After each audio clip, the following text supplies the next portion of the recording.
The U.S. President Donald Trump has decided to impose $60 billion in retaliation tariffs on Chinese imports. The U.S. President signed a presidential memorandum targeting up to $60 billion in Chinese goods with tariffs, but only after a 30-day consultation period that starts once a list is published. Both sides are brandishing their weapons while holding off from starting a full-blown trade war. Blaming China for stealing intellectual property, President Trump said that this move is aimed at tackling the larger trade deficit between the two countries. I view them as a friend. I have tremendous respect for President Xi.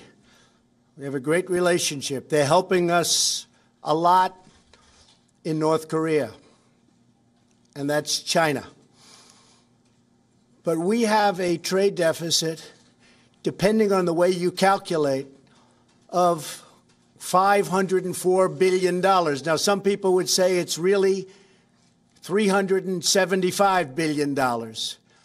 Many different ways of looking at it, but any way you look at it, it is the largest deficit of any country in the history of our world. It's out of control.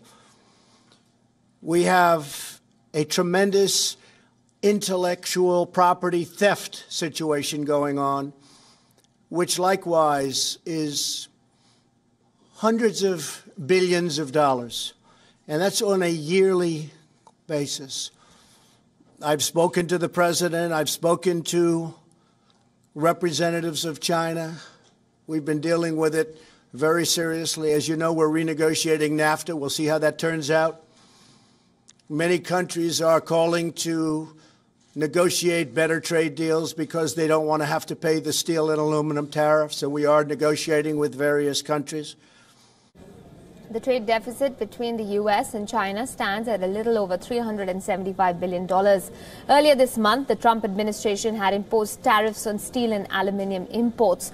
All these measures are aimed at cutting down imports into the United States so that local manufacturers get a boost.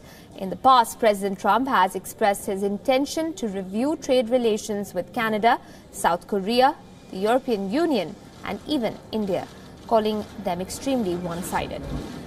Meanwhile, economic experts are saying that there's likely to be collateral damage for many of the United States' allies, particularly in Asia.